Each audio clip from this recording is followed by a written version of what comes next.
Good day to you, my friends. Happy, happy. Um, let's get things started off on the right foot, shall we? Let me know you're here and let me know that my sound and picture are working. That would be so helpful to me. And that way I don't have to waste a bunch of time up at the top um, talking while um, while things aren't going well. So I'm going to close out my mail here. Um, yeah. Um, Okay, I'm going to wait till somebody comments. And until then, I'll just say hello. And what are we talking about today? We're going to talk about something that I don't usually talk about with y'all because it's not really my area of expertise, although I do work in the realm of animation and video games. Um, they are two genres of voiceover that I myself am still learning and getting better at, and all of that. Um, so I tend to know a whole lot more about commercial and promo and narration. And so those are the things I tend to focus on. Um, but we're going to jump in to video games and animation. And I'm going to try to answer your questions about them and give you my perspective on things like workshops and demos and whether or not you need acting training and all that kind of stuff. So I'm just going to check to see if I have any messages or anything like, yeah, your feed isn't working and all that. I'm not getting any feedback from y'all. Um, so I'm just going to begin.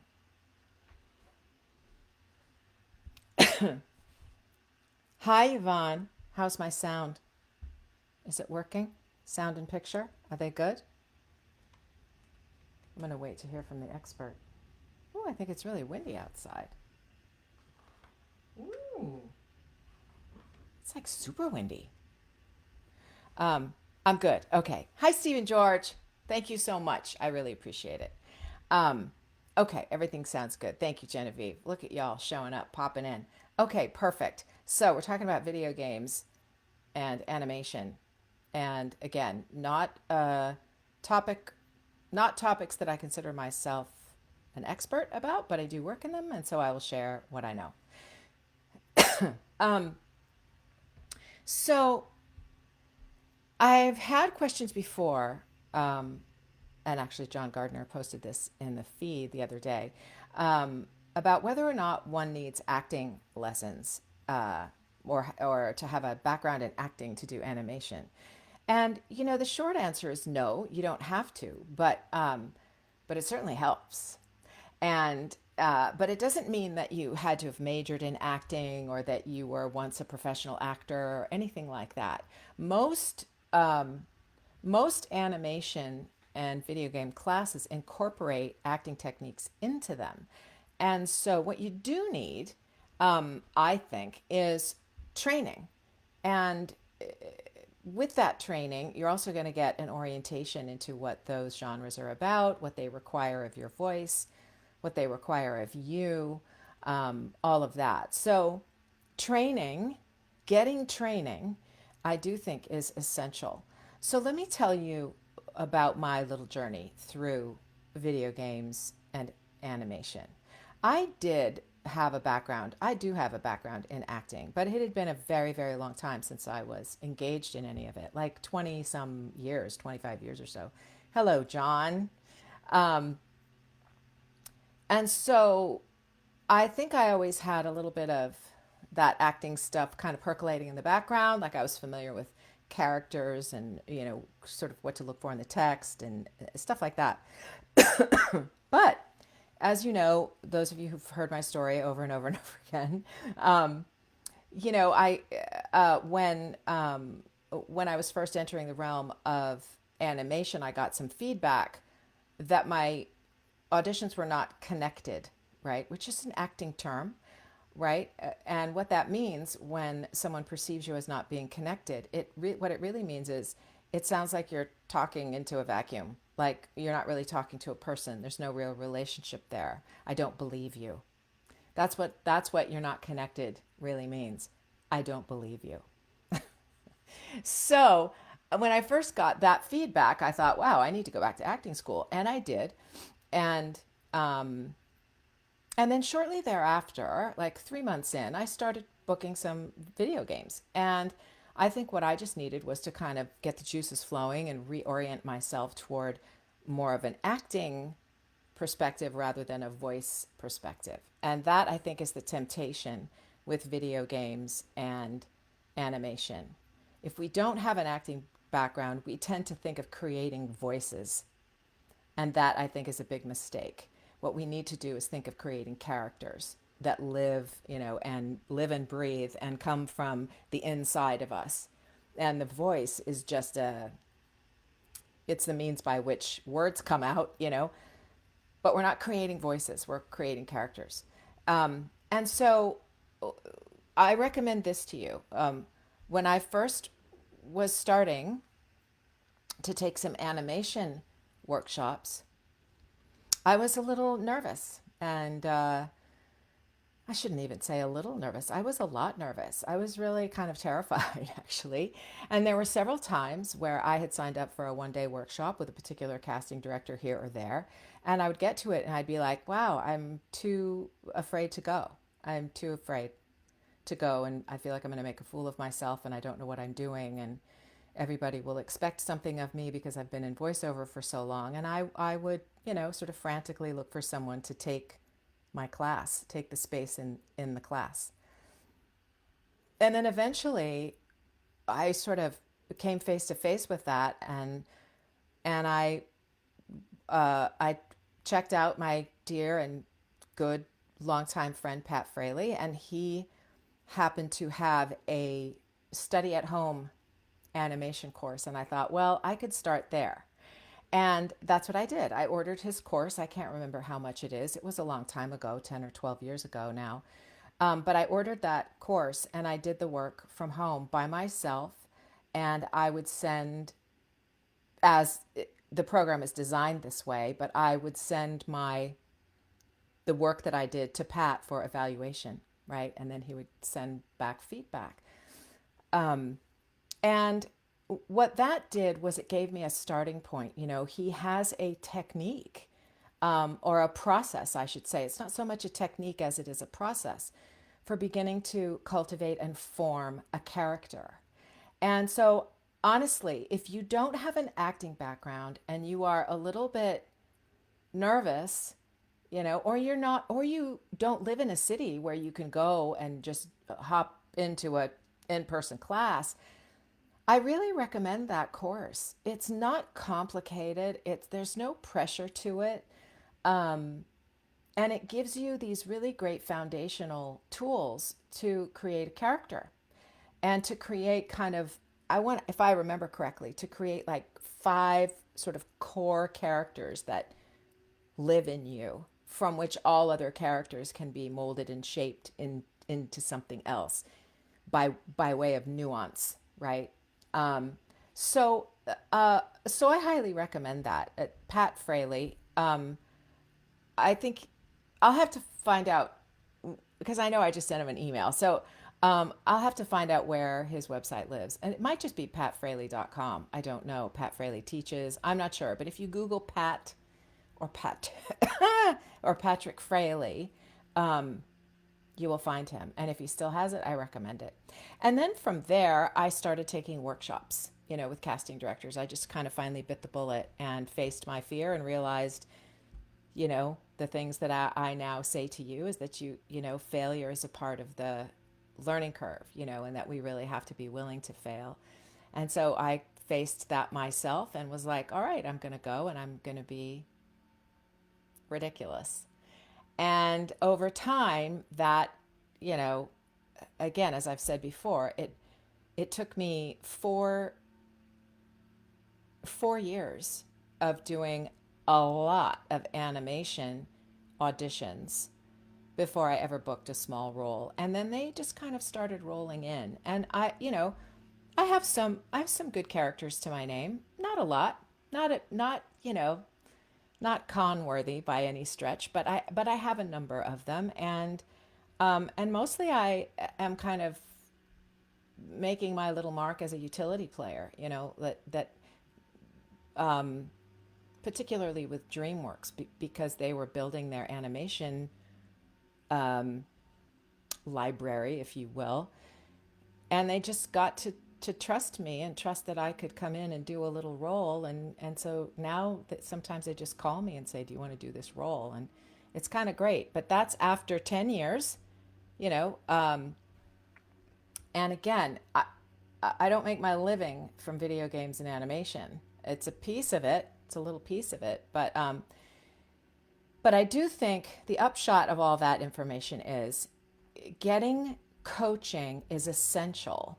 And you don't have to have a degree in theater to begin to learn how to develop and cultivate characters.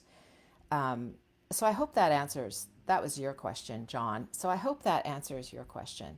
There are resources and tools out there where you can learn how to create a character. So, and please remember that distinction, right? We're not creating voices, we're creating characters. And our voice is the tool by which the character is expressed. Yeah? Um, Michelle, I really want to get into character voice acting in cartoons, anime, and video games. Are sites like Mandy worth it? If not, what is the best way to find projects to audition for? Okay, I don't know what Mandy is. So I'm unfamiliar with that site, so I can't address that particular piece of the question. So here's a big dose of reality with regard to animation in particular. I think, I'm not sure, but I think that it's different for video games. But with animation, and we're talking major animation here, right? For Disney and Nickelodeon and Warner Brothers and Cartoon Network and DreamWorks and stuff like that, you really have to be in Los Angeles. That is the cold, hard truth. Yvonne, if you know differently than that, please chime in. I Everyone I know who works in video games and animation, let's talk specifically about animation here. They live in LA. That's what they do. They cultivate their careers in LA. And then, let's say in a circumstance like mine, sometimes I have been hired to do voiceover work for animation, even though I live in Nashville.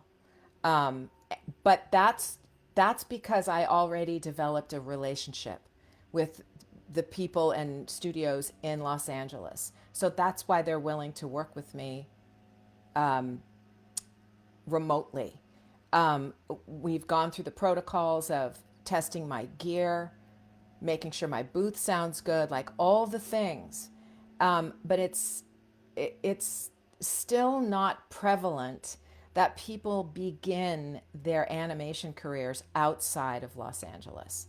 So again, Yvonne, if you're still here and you have any opinion about that, I would totally love it. There are certainly non-union animation projects that are not necessarily for broadcast.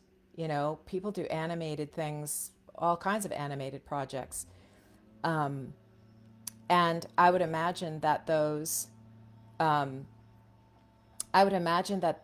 kinds of projects can be found, you know, on the pay to play sites. And then through networking with production companies that you know that do such animation. And so the animation that I'm really talking about here and that I'm familiar with is the stuff of Hollywood, you know, and Los Angeles, Burbank, all the Burbank studios, right?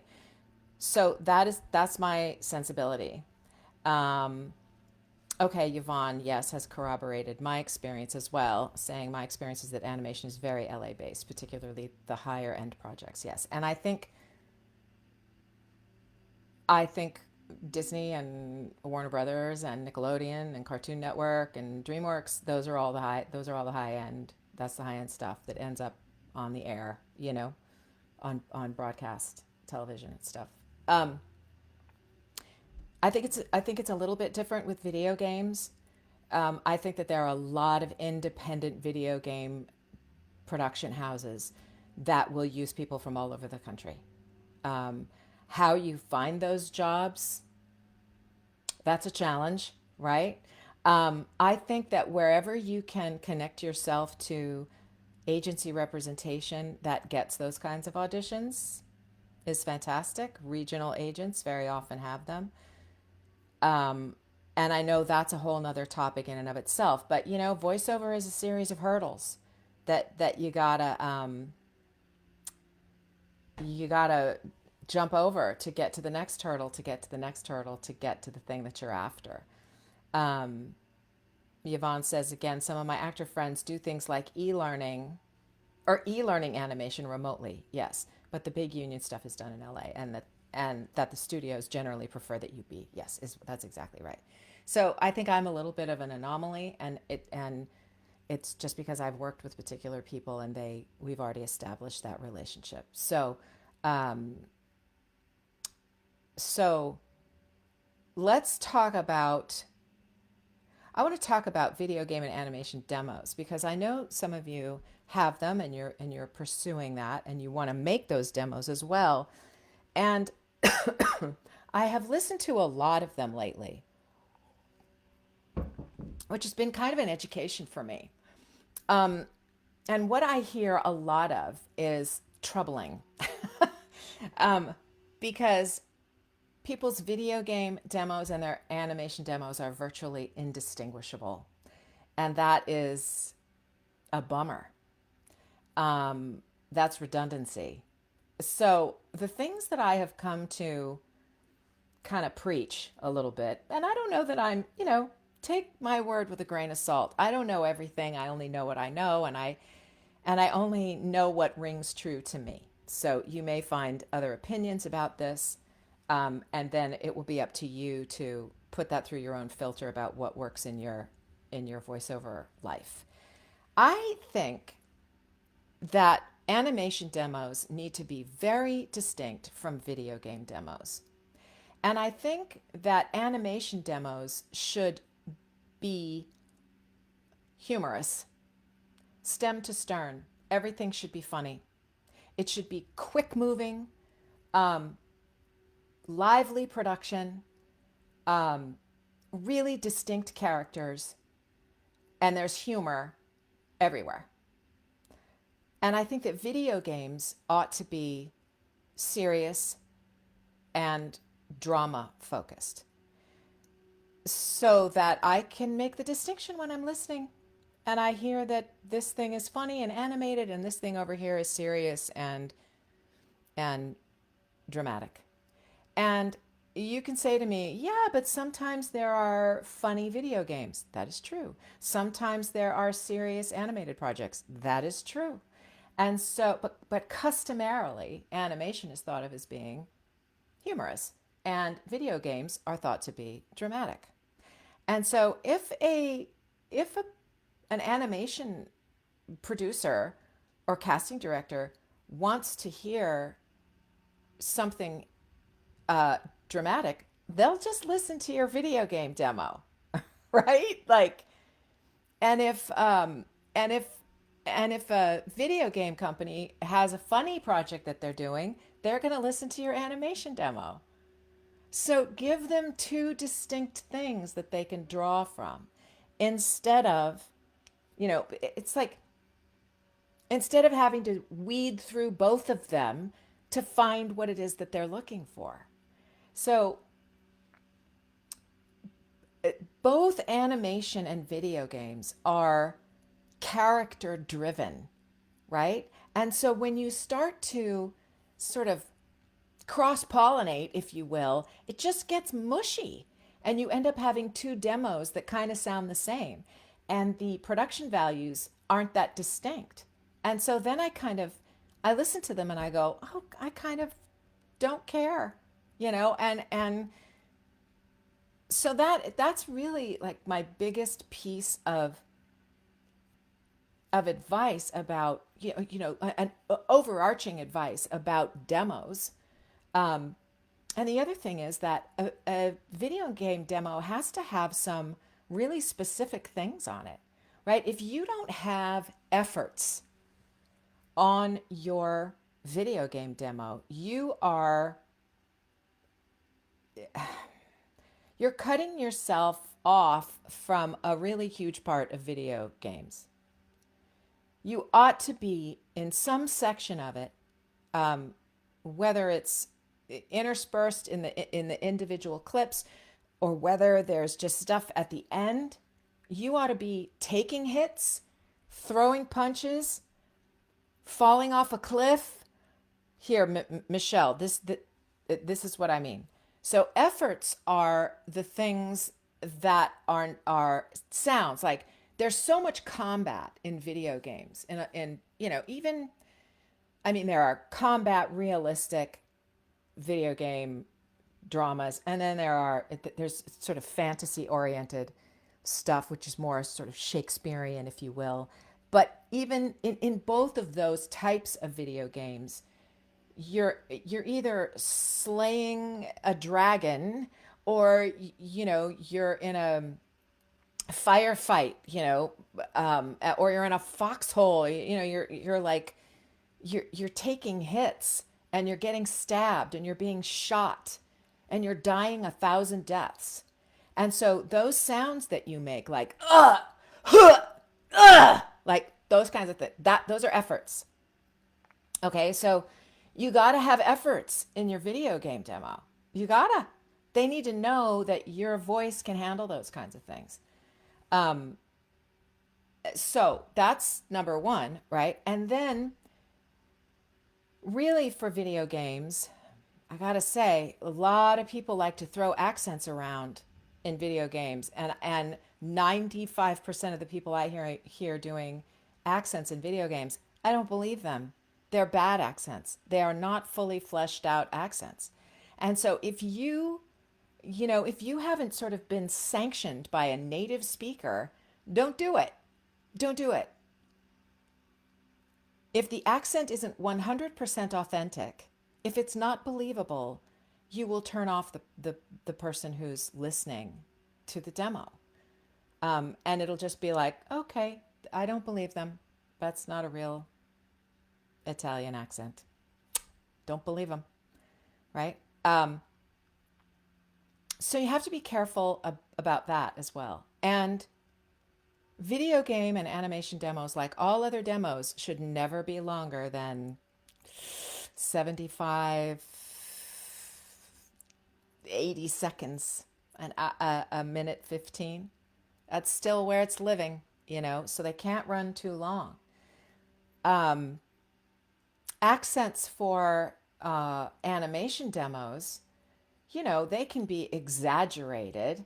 And that's where the humor piece comes in, right?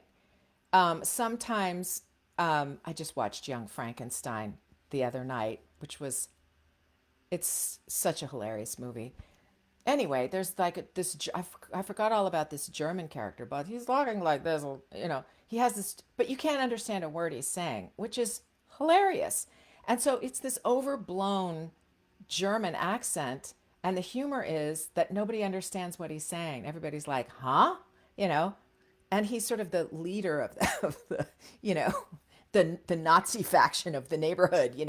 So in animation work, accents can be exaggerated, but they have to be based in truth and exaggerated from there, right? So you need 4 to 6 really fleshed out, distinct characters for an animation demo, and you need 4 to 6 interesting dramatic pieces on a video game demo.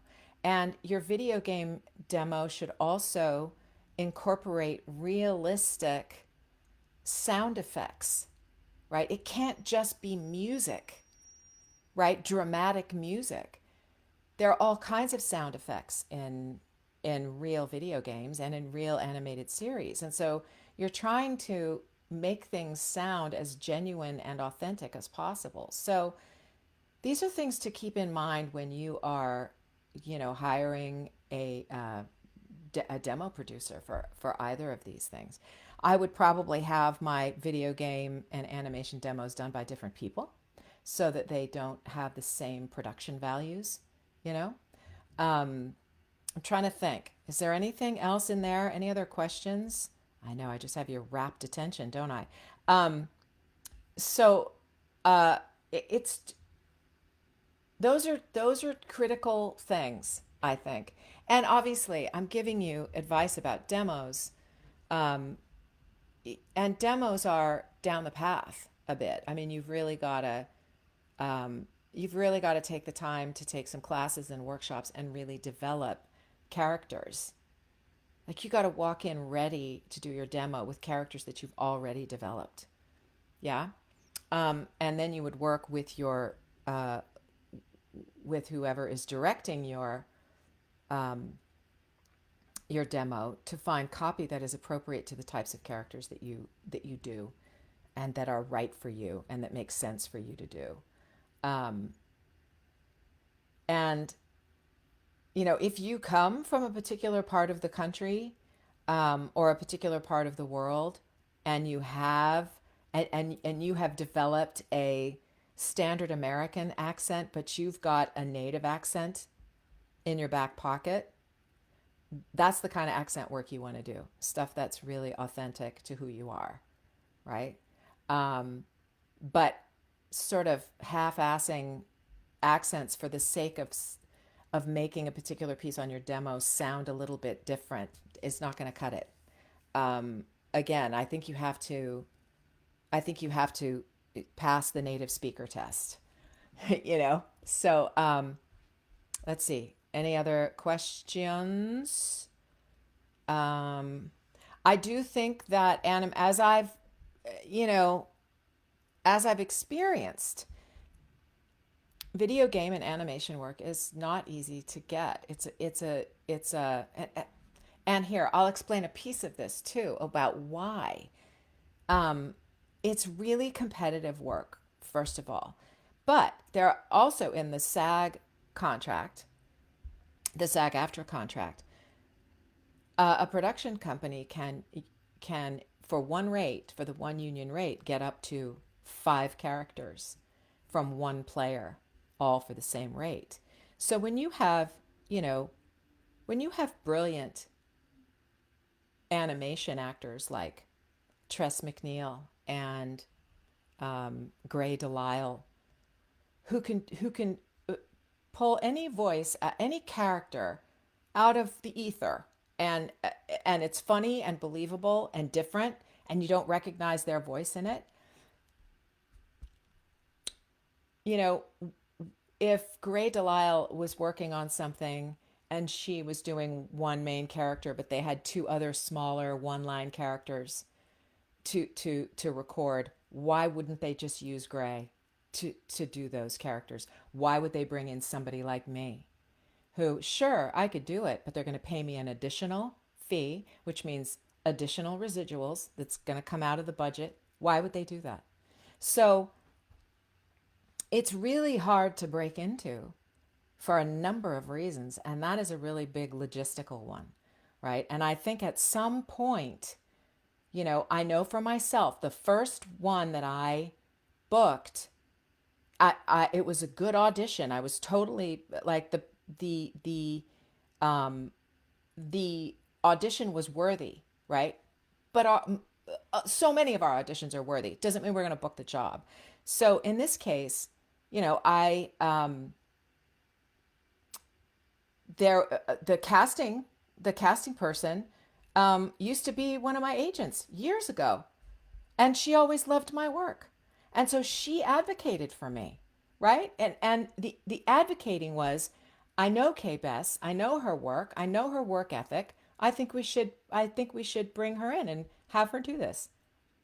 And after some convincing, they go, okay, let's try her out. But that's after 4 years, right? And I had somebody in my corner.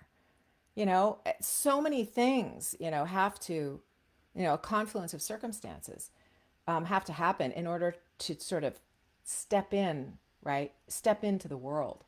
I think it's a little bit different in video games. I think that people are, you know, open to bringing people in to do smaller roles and, all of that. But it's a really it's a really complex world, I have to say. John, could you address the rates available for video game actors? Why are they so low, considering what is being asked and considering how much money games generate? Do you see any hope for an equitable change in the future? No, I don't ever see hope for equitable change for actors. It's been going downhill since I started. But so union video game rates are around the $1,100 mark, $1,100 for a 4 hour session. Sometimes those,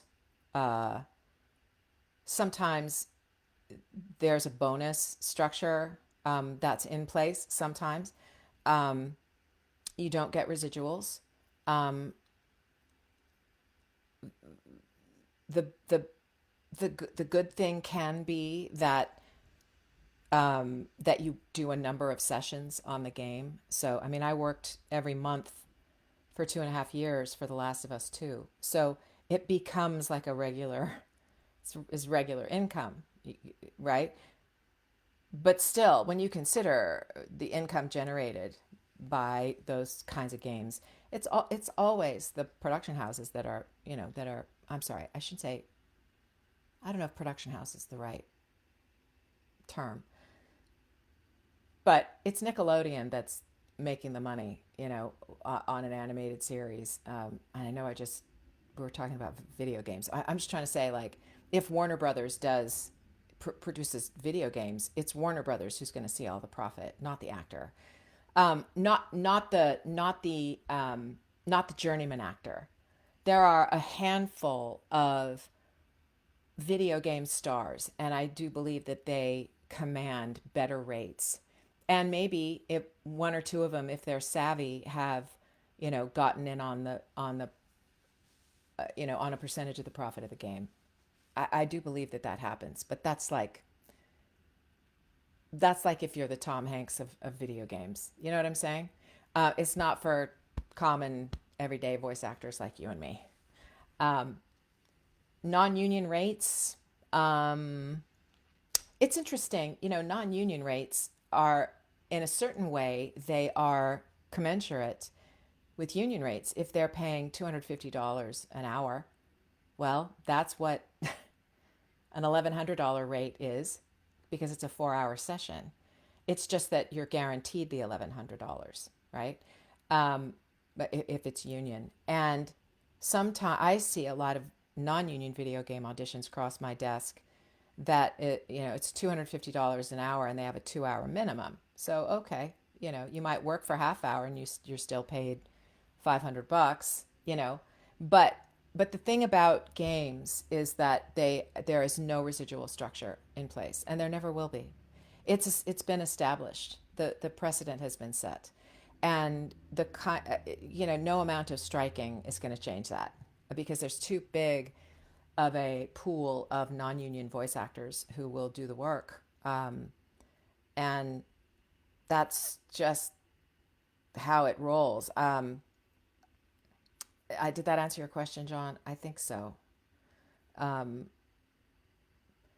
but like anything, I'm sure there are video game producers out there who are like, "Hey, I want to do this character for $50." And that's the kind of stuff that I want to say, like, "Oh, you know, don't do that." um, because you're worth more than that. What actors bring to characters is worth more than that. So, but there will always people who will do them for that rate, and such is life. That's how it is. That's how it is. Um, and yeah, I don't. Why are they so low? Age old question. people don't very often see the an actor's value. A lot of people look at what we do, particularly in voiceover, and they go, well, anybody could do that. So that's just a prevalent um, belief among people who don't know anything about it. So that's my very, very personal opinion, only based on my experience. And God knows there are plenty of people who have their own experience and it may be different. So, um, Michelle, so far I've had two paid gigs on fan projects. I currently live in New Mexico. Not sure if my family is open to moving in LA. Yeah, are there other avenues you should be looking into? Absolutely. Um, any and all avenues that are of interest to you. You know, commercials are the most prevalent. Audiobooks also are quite prevalent. Um, and uh, um, narration, um, not broadcast narration. Where's the like e-learning and corporate narration? Yes. And those kinds of things can be found on pay to play sites. They can be found by virtue of your own marketing on sites like LinkedIn and also direct mailing. And I know people who have really good success with direct mailing, but it's because they're persistent and consistent and dedicated to that. And that is a daily thing, year in, year out. And direct marketing is just something if you want to go that route, right, is it's something you have to really be committed to and develop. Um, so yeah, I mean, there's all kinds. I think that it's really difficult to uh, build a career in animation and video games. Doesn't mean it's not worth trying if that is what you want to do. But I do think with animation, a move to Los Angeles is kind of uh, imperative. But you really have to ask yourself whether or not that's worth it, because let me tell you, the cost of living is exorbitant in the Los Angeles area. What it costs to live within a 5 mile radius of all the studios in Burbank and Studio City and Toluca Lake, and it's extraordinary. We're talking a couple $1 million for a tract home and $3,000 to rent a 2 bedroom, 2 bath townhome, and higher. It's crazy. So there's something to, sort of building up your income and building up your resume before you make a move like that to Los Angeles. Like I talked to a guy years ago who makes a very, very good living in voiceover in in Kansas City, and he owns a home and he's got his kids are in public school, and he makes a really good living and he has a really good life, and lives in a beautiful neighborhood. And he was like, I really want to move to LA. And I'm like, okay, well, you have 3 kids, so you pretty much have to know that to get an equivalent education for your children, you're going to have to put them in private school. And uh, what you sell your house for in Kansas City, in a suburb of Kansas City, will be a down payment on a house in Los Angeles. You will not come in and just buy a house for cash. It's not an equal trade. So there's a lot to consider in that. And ultimately, you don't want to mess up your financial stability by moving to a place like Los Angeles before you're prepared to do it. So if you have no commitments and you don't have a family and you haven't been through your sleeping on your friend's couch, eating ramen phase, then, go for it. That's what I did at age 19. You move because you have no obligations, right? But once you begin to find yourself obligated to a spouse, to children, to a financial future, like then it gets harder and harder and harder. So, all right, I have talked for 40 minutes. I know that this was just kind of an overarching melange of information, and I'm confident that I didn't answer all your questions, but hopefully I answered a couple. And if you have more questions about this, please just keep the comments coming in the thread. And again, I will address them if and when they pop up. And and if you're coming to this on the replay, again, feel free to ask your questions, and I will get back to them. And if there are enough questions, I'll just do a part two on this, another week. So I really appreciate your attention and your time, and thank you for being with me. And I hope you have a fantastic second day of May and a great week. And I will not see you next Tuesday. I have some friends in from out of town, and I'm going to take the day off. So what do you think of that? So I will see you the week after. Okay? Until then, I bid you adieu. Hi, Maggie. Um, I'm so glad that you're here. And yeah, you can always go back and listen to the from the top because it lives on the site. So I'm happy that you're here.